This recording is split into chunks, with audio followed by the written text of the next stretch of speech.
Factoring trinomials when the leading coefficient is 1. This is going to be a method that your teachers probably didn't show you. It's a new method. You can still use the old method, but this method might be a little bit easier for you to remember. We have previously learned how to multiply binomials. This is an example of multiplying binomials. What you have learned to do is to FOIL. X times x equals x squared. X times 2 equals 2x. 1 times x equals 1x. And 1 times 2 equals 2. You would combine like terms and get x squared plus 3x plus 2. To factor this trinomial, we will reverse the multiplication process and find the factors that were multiplied to obtain this result. So basically now this is going to be the problem, and we're going to work backwards to get to the original problem. Guidelines to factoring trinomials when the leading coefficient is 1. Again, this is a new method. To factor a trinomial when the leading coefficient is 1, you must first list the factors of the third term. Then you are going to choose the set of factors that add or subtract to the middle term. So for example, here's our trinomial. The first step says to list the factors of the third term. 15 is the third term. So the factors of 15 are 1 and 15 and 3 and 5. The next step says to choose the set of factors that add or subtract to the middle term. Well, if we add or subtract 1 and 15, we'll get 14 and 16. But if we add or subtract 3 and 5, we're going to get 8 or 2. And since our middle term is 8, we want to choose 3 and 5. So this trinomial factored would be the square root of the first term, which is x and x. We chose 3 and 5. We always want to write the highest number first. And since both of these signs are positive, we know that our answers are both going to be positive. Now if we FOIL this, meaning x times x giving us x squared, x times 3 giving us 3x, 5 times x giving us 5x, and 5 times 3 giving us 15, we will see that we get back to the original trinomial.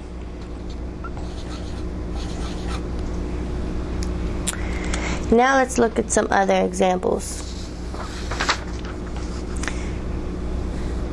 This new method also involves steps to help you determine the signs of your binomial factors. In the previous problem, both of the signs were positive, so we didn't really have to choose. But in this trinomial, you can see we have 1 minus and 1 plus. So here's a list of steps to help us factor this trinomial. So the first step says to write down 2 sets of parentheses. We are going to square root the first term and write the answers in the parentheses. Well, the first term is y squared, and the square root of that is y and y. The third step says, and this is the part about the signs, to bring down the sign of the middle term. Well, the middle term is negative, so we're going to bring down that sign.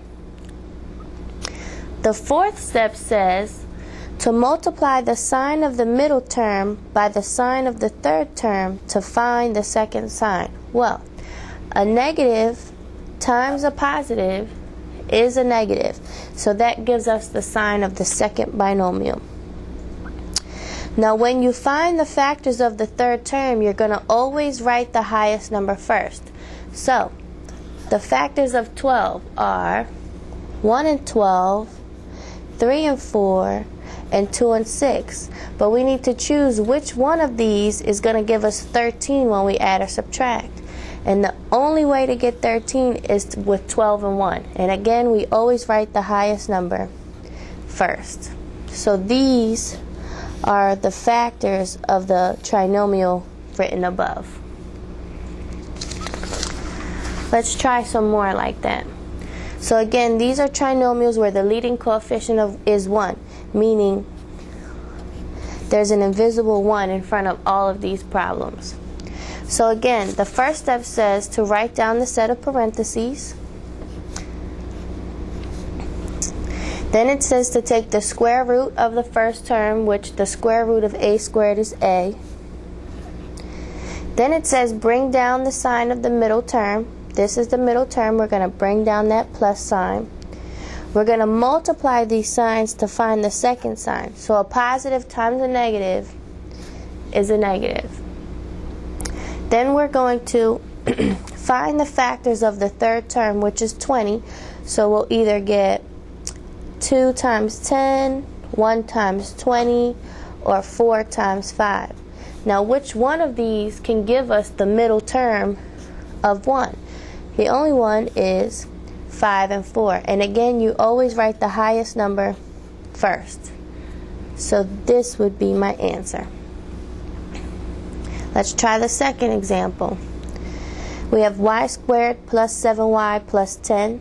Again, the first step says to write down the set of parentheses. Find the square root of the first term. You bring down the first sign. You multiply the signs to get the second one. A positive times a positive is a positive. And then you list the factors of the third term, which are 1 times 10 and 2 times 5. Which one of these is going to give us 7? Obviously, it's 2 and 5. And again, you always write the highest number first. And let's try number 3. Write the set of parentheses. Find the square root of the first term. Bring down the first sign. A negative times a negative is a positive. And again, list the factors of the third term. So we have 1 and 21 and 3 and 7. Which one will give us 4? That would be 3 and 7. And you always write the highest number first.